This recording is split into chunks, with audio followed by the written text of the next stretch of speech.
Aujourd'hui, à l'entrevue de la semaine du podcast Bulletin sportif, on reçoit le nouveau porte-couleur du Rouge et Or de l'Université Laval au football, Antoine Gué-Tanguay. Salut Antoine.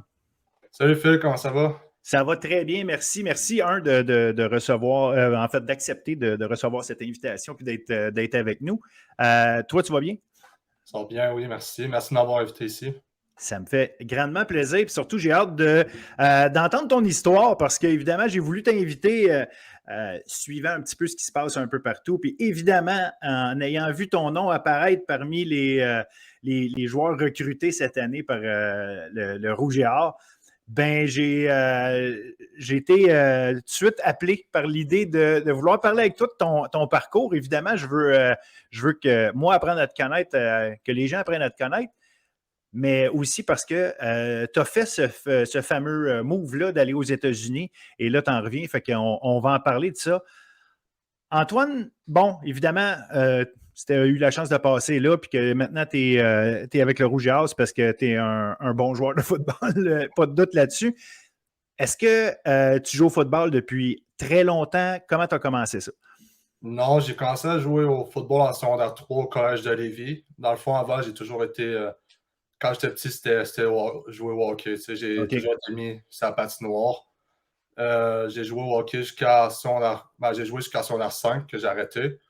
Mais c'est ça. Dans le fond, avant, j'allais au secondaire 1-2, j'étais à l'école Jésus-Marie à Beauceville. Dans le fond, c'est un programme hockey que j'ai fait. Mm-hmm. En secondaire 3, j'ai décidé d'aller au collège de Lévis justement pour le hockey, vu que c'est encore un meilleur programme. Puis rendu en secondaire 3. Mon coach de hockey, c'était le coach de football également. Puis après, il savait que j'étais un gars physique. Puis après avoir fait une coupe de pratique, puis de game, il m'a dit, je veux que tu viennes pratiquer à soir. Puis au début, j'étais comme hésitant. Je sais pas, je suis plus hockey que plus football. Puis après, il m'a comme obligé. Puis après avoir fait 2 pratiques, j'ai eu ma première game. Puis j'ai tombé en amour avec le football. Est-ce que dès ce moment-là, ou dès ta première année, là, sans dire nécessairement dès le premier match, mais est-ce que tu savais que tu allais vouloir continuer plus loin dans le football? L'as-tu allumé rapidement là-dessus? Ou pour toi, c'était OK, c'est cool, j'adore le foot, mais je suis un joueur de hockey d'abord et avant tout. Comment tu jonglais avec les deux sports en même temps? C'est sûr qu'au début, j'étais encore plus hockey que football. Tu sais, la transition s'est faite un peu plus durant la saison. Par la fin de saison, je me suis dit, OK, tu sais, je suis bon au football. Je pense que c'est ça que j'aime plus. Ça a quand même pris un peu de temps parce qu'au début, j'ai fait la transition justement pour jouer au hockey. Fait que ça a pris un peu de temps à faire la transition de hockey à football. Mais après secondaire 3, je te dirais, en rentrant en secondaire 4, je savais que j'allais mettre mon focus sur le football. Là. Mais il y a un bon programme quand même, et de football et de hockey à Lévis. Fait que tu avais la chance de jouer du bon niveau quand même dans les deux sports. Là. Oui, puis c'est ça. Dans le fond, j'étais inscrit dans le programme hockey également. Fait que il avait mis la priorité sur le hockey avant le football. OK. J'ai jamais manqué de game ou rien à cause du football puis le hockey. OK, fait que tu arrivais à faire les deux en masse. Mm-hmm. Puis là, bon, évidemment, tu finis ton secondaire Collège de Lévis. Tu as fini ton secondaire 5 là-bas ou tu es parti avant? J'ai fini mon secondaire 5 au collège de Lévis. J'avais eu l'option de partir au milieu de l'année, mais pour moi, c'était comme essentiel que je finisse de finir mon secondaire 5 et d'avoir mon diplôme avant de partir. Oui, oui. Comment t'es venue l'idée d'aller aux États-Unis? On comprend beaucoup la NCAA parce que c'est mis dans notre télévision toutes les semaines. On le voit ça, on le voit, comme on le sait que c'est le chemin pour aller à la NFL, puis ça passe par la NCAA. Mais d'être appelé par l'idée de non, je vais aller dans un prep school ou finir un high school, peu importe, là, il y en a, les chemins peuvent être différents, mais décider d'aller jouer justement aux États-Unis, mais une étape avant la NCAA. Qu'est-ce qui t'a amené à prendre cette décision-là, mais juste à être intéressé par ça, savoir que c'était un des chemins qui était intéressant? Qu'est-ce qui est arrivé? Tu quelqu'un qui t'a approché ou c'est toi qui as fait des recherches pour ça? C'est sûr qu'au début, c'était un peu flou. Tu sais, quand j'ai commencé le football en secondaire 3, je connaissais rien au football. Je me rappelle justement, mon coach m'a demandé quelle position tu veux jouer. J'ai dit, je ne sais pas. Tu sais, je connaissais aucune position. Fait que c'était encore flou un peu, mais ça a été dans le fond après mon année secondaire 4 que j'ai eu une bonne année. Dans le fond, j'avais gagné joueur défensif de l'année juvénile en secondaire 4. Fait que ça m'avait comme ouvert un peu des portes. J'avais créé, comment que ça a commencé, c'est que j'ai créé un Twitter. Puis à partir de là, j'avais juste mis mes informations, des vidéos, tout ça. Puis je m'avais abonné à une couple de coachs. Puis les coachs ont commencé à être intéressés, là, les high school surtout. Puis ils me textaient, ils voulaient me demander est-ce que tu es intéressé à venir aux États-Unis. Puis plein de questions comme ça. Puis c'est là que j'ai vraiment commencé à faire des recherches. Puis à partir de ce moment-là, je me suis dit, je suis prêt à partir, genre, je serais prêt à aller aux États-Unis parce que comme au Québec, les gars, c'est plus focusé sur le hockey au Québec. Le football il est en train de se développer puis ça va mieux, mais rendu au secondaire, cégep, c'est plus basé au hockey. Fait que ça, je me suis dit que j'allais essayer d'aller aux États-Unis si je trouvais un bon programme qui allait justement me permettre de me faire voir avec la bonne compétition. Et là, c'est ça. Dans le fond, ton but, c'était de te faire voir pour espérer passer au prochain niveau, la NCAA. C'est comme ça que tu le regardais? Ou simplement en disant, ben, à cette étape-ci de ma vie, si je veux jouer le meilleur football, c'est là. Fait que tu t'en vas là sans savoir où est-ce que ça va t'amener. T'avais-tu vraiment un plan en tête de plus loin? Au début, j'avais l'idée de je vais vouloir aller après ça jouer aux États-Unis, universitaire. Au début, c'était un peu flou par contre. Comme je te dis, je ne savais pas encore exactement comment tout marchait. Je savais juste que, mettons, aux États-Unis, c'était plus basé sur le football, qu'il y avait du meilleur football. Fait que, au début, c'était pas nécessairement ça dans ma tête. C'était je m'en vais là-bas, on va voir ce qui arrive. Mais après ça, une fois que tu arrives là-bas, tu t'adaptes puis tu comprends la game plus genre que tu t'en vas là pour justement aller après ça universitaire aux États-Unis. Fait que c'est sûr que c'était une bonne partie de la décision, oui. OK. Puis quand tu as fait tes démarches là, pour justement aller aux États, puis ultimement choisir d'aller à l'Académie Clearwater, qu'est-ce qui a amené ton choix justement? Est-ce que c'est des coachs de là-bas qui ont fait un bon pitch de vente? Est-ce que tu as parlé à des gens ici qui t'ont suggéré d'aller là? Comment ce choix-là, tu as choisi de le faire? Puis tes parents, est-ce qu'ils étaient impliqués justement dans cette décision-là? Pour la partie de mes parents, ça s'est fait. Au début, je ne leur avais pas trop parlé. J'avais juste créé mon Twitter. Je parlais avec plusieurs coachs, mais je ne leur avais pas trop parlé. Puis, du jour au lendemain, je leur ai arrivé avec l'idée. Mon père, il a aimé l'idée.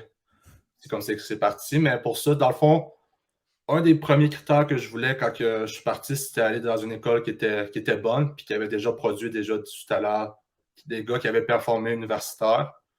Fait que ça, c'était mon premier critère d'être dans une bonne équipe. Je voulais que le level de football soit haut. Après ça, je voulais, comme Clearwater Academy, ce que j'ai aimé le plus quand justement j'ai fait la transition, ce qui m'a décidé à choisir, c'est que plusieurs joueurs, comme le 3/4 de l'équipe, c'est des gars du Canada, qui viennent de partir du Canada. Eux autres, comment ils recrutent les joueurs, c'est qu'ils vont recruter comme les meilleurs joueurs un peu partout au Canada, puis aux États-Unis aussi. Puis c'est ça, c'est pour ça que c'était international, justement. Fait que ça a été comme un des gros aspects qui m'a décidé à choisir. C'est sûr qu'il y avait Dylan Jetté qui avait été là l'année d'avant. Puis c'est ça. Dans le fond, Dylan, j'avais jamais vraiment parlé. J'avais joué au football contre. Puis j'étais un des meilleurs joueurs de mon équipe. Puis il était le meilleur joueur de son équipe. Fait on se connaissait en termes de football, de joueurs de football. Fait que avant de faire ma décision, j'ai parlé avec lui aussi pour être sûr, savoir comment il aimait ça, lui. Il m'a dit que c'était super bien, puis j'ai décidé d'aller là-bas. Puis tu as côtoyé d'autres, comme tu dis, là, plusieurs Canadiens, des Québécois. Edwin Tarakolengue, je ne sais pas si tu as joué en même temps que lui là-bas, mais il a passé un an, je pense, à Clearwater. Il y a Merton Théagène qui a passé un an là. Fait que je ne sais pas si tu as eu la chance de jouer avec eux. Ouais, j'ai joué avec Merton. Quand je suis arrivé là-bas, lui, c'était sa dernière année. Il est allé faire un an et demi. Fait que quand je suis arrivé, on a eu une saison ensemble. Edwin, il est parti justement juste avant que j'arrive. OK. Fait que j'ai pas eu la chance de jouer avec, mais c'est ça, j'ai joué avec Merton, qui était un running back, très bon joueur. Contre qui tu risques de jouer éventuellement parce qu'il est avec les Carabins maintenant. Fait que... ouais, je vais bien jouer contre lui. Excellent. Qu'est-ce que tu as retiré le plus de cette expérience-là aux États-Unis? Est-ce que tu as senti justement qu'en termes de joueur de football, tu as grandi énormément, de vivre justement probablement la première fois, en tout cas à long terme, en dehors de ta famille? Qu'est-ce que tu as retiré le plus justement de toute cette expérience-là qui est quand même spéciale? C'est sûr que ça t'aide à être plus mature en termes d'un joueur, mais aussi en termes de personne, comme tu as dit, être loin de la famille. c'est sûr que moi, depuis secondaire 2, j'étais comme en host family, là, en famille. OK. Parce que dans le fond, j'habite dans un petit village qui est vraiment loin. Où que je suis, il n'y a pas de sport vraiment. Là. Fait que quand j'allais à Jésus-Marie en secondaire 2, j'habitais chez mon coach durant la semaine. OK, OK. Secondaire 3, justement, j'étais chez une famille qui avait un joueur de hockey. J'ai fait secondaire 3, 4, 5 aussi avec cette famille-là. Fait que j'ai toujours. C'était une moins grosse adaptation de partir. Parce que ça faisait déjà longtemps que j'étais parti, mais c'est ça. C'est sûr que tu apprends beaucoup. Le football là-bas, la vitesse, c'est la plus grosse ajustement, je te dirais. Le jeu est rapide. Les gars, ben, c'est des athlètes aussi, tout le monde. Mais la vitesse, surtout contre les équipes que tu joues de la Floride, les gars sont vraiment rapides. Là. Tu sais, eux autres, depuis qu'ils sont petits, ils jouent au football, puis ça paraît. Tu as de la bonne adversité. Puis, ben, je vais revenir un petit peu justement à ce bout de parcours-là, du fait depuis secondaire 2. J'imagine aussi ça a facilité le fait que ton père soit open à l'idée que tu partes en Floride, sachant que de toute façon, c'est pas comme si vous étiez, tu habitais chez eux tout le temps. Fait qu'ils étaient déjà aussi, eux autres, habitués à ce que tu sois ailleurs. Ouais, exactement, c'est ça. Depuis secondaire 2, parce que, comme j'ai dit, j'habitais dans un petit village qui est à côté. J'aurais pas pu faire de sport. Il n'y avait pas de sport du tout, là. Fait que tu n'avais pas le choix si tu voulais en faire régulièrement. De Ouais. toute façon, OK. Fait que c'était un peu dans la tête, là. Tu avais, mettons, le hockey public, les ligues comme ça, mais Ouais, ouais. tu n'avais rien de pouvoir te concentrer sur un sport. Tu n'avais rien de bien comme ça.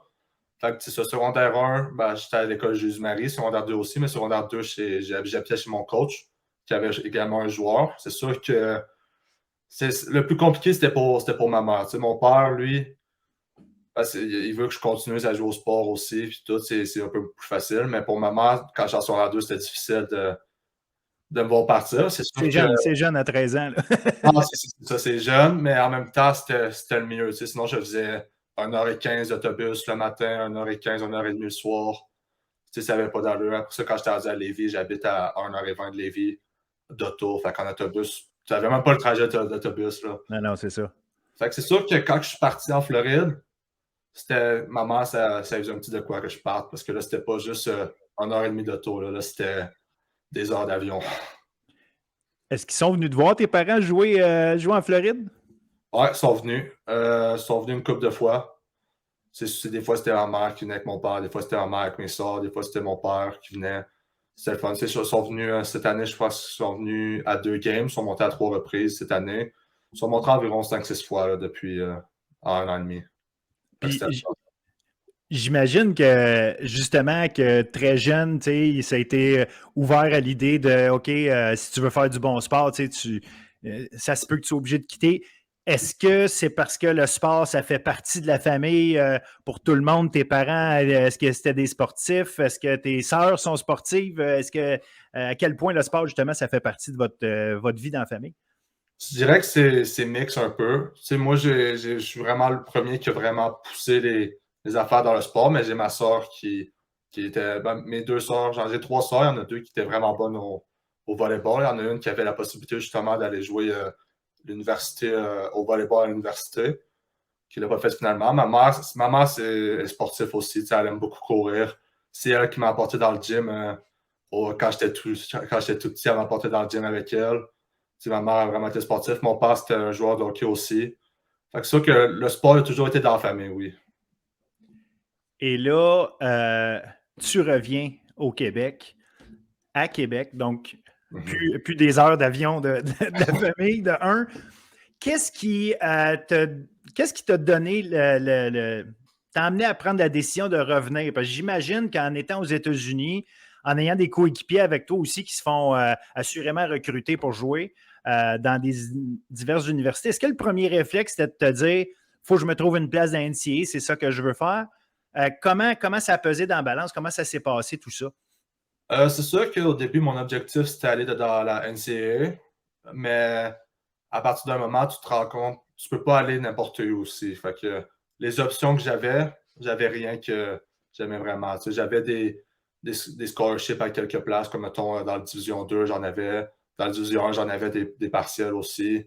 Mais j'avais pas rien vraiment que j'aimais. Puis j'avais Laval qui était à la maison, qui a autant bon football que du très bon football. Puis, ça a toujours été jouer pour Laval quand j'ai commencé, c'était comme OK, c'est jouer pour l'Université Laval, c'était quelque chose. Là. Fait que ça m'a facilité ma décision.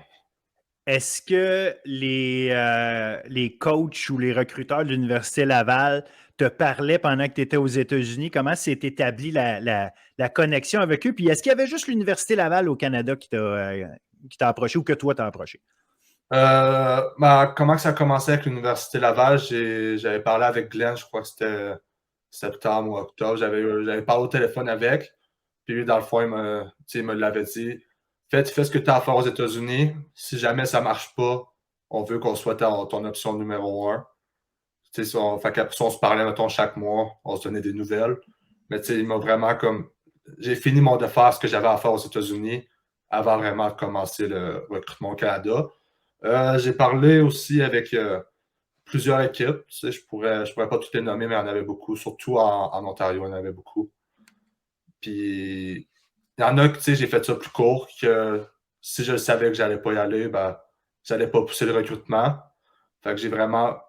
mon recrutement, les deux équipes, mes deux préférées, c'était Laval, mais je regardais aussi à Queen, que j'avais bien regardé quand même aussi. Et là, tu vas étudier en quoi? Dans le fond, je fais un multibac. Là, ça va être en gestion, en entrepreneuriat. Good, good, good. Est-ce que tu as commencé, est-ce que tu dois finir des cours aux États-Unis? As-tu fini? Es-tu au Québec? Comment ça se passe là, pour toi pour l'instant?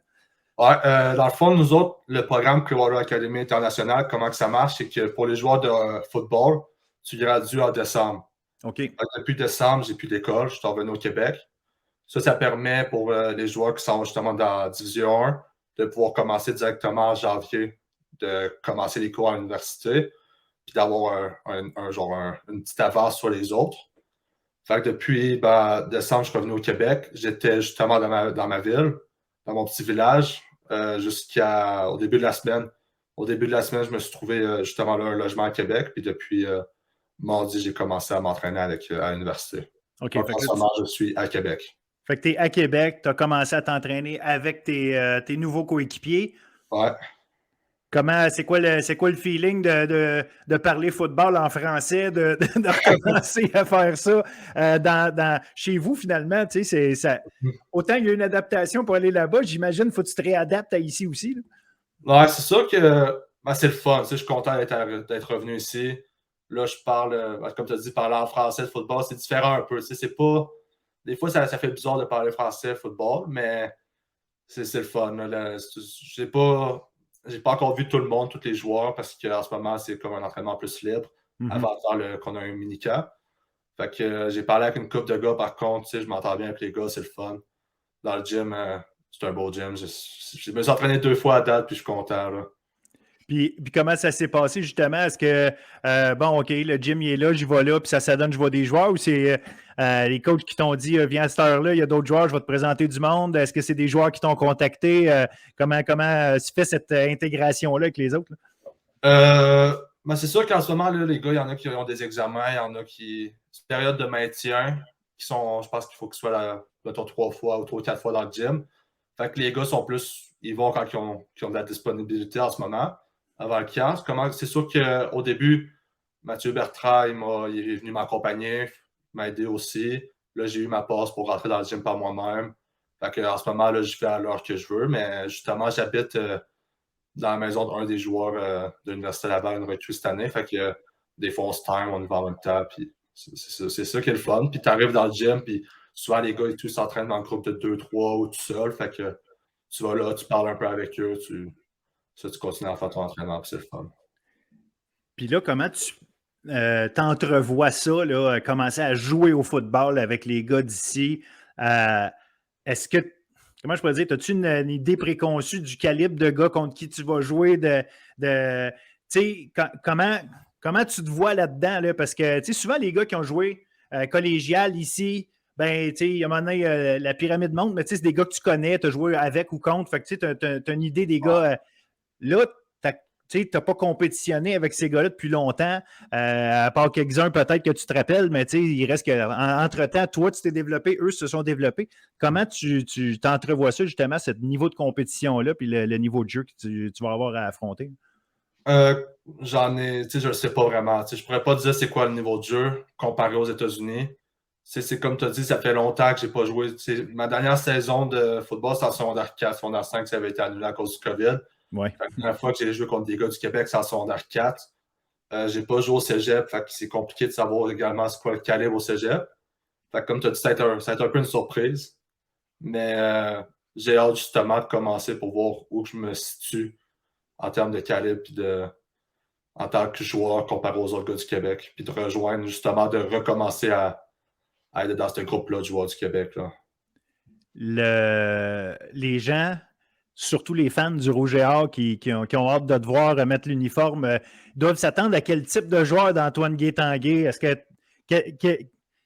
ta force, c'est quoi sur un terrain de football? Moi, je suis un joueur physique, robuste, puis je suis toujours à 100% du snap jusqu'au sifflet. Puis jusqu'au sifflet. Ils peuvent s'entendre à un joueur qui va tout donner. Ma force, c'est justement sur la course. J'aime ça plaquer, j'aime ça frapper. Je suis un bon blitzer aussi. Je suis bon pour faire de la pression, aller chercher le QB. Puis j'utilise, j'ai quand même un bon physique, une bonne grandeur, puis je l'utilise le plus que je peux. Combien tu mesures, combien tu pèses juste pour. 235. Good. Une petite affaire plus petit qu'Alec Poirier, mais peut-être un genre de joueur comme lui. Ouais, c'est ça. J'ai regardé beaucoup de son film à Alec Poirier, puis j'essaie de prendre des techniques de comment lui faisait ça. Excellent, excellent. Ben écoute, Antoine, un gros merci d'avoir accepté de faire cette entrevue-là. J'ai très hâte de te voir sur le terrain. Regardez qu'est-ce qu'il y en est. Probablement pas autant que les fans, qu'eux autres, ils ont vraiment hâte parce que les fans du Rouge et Or, si tu ne les connais pas, c'est des passionnés. Fait qu'ils ils vont cheerer pour toi comme rarement tu as eu du monde qui ont cheeré pour toi, c'est clair. Donc, regarde, au plaisir de te voir.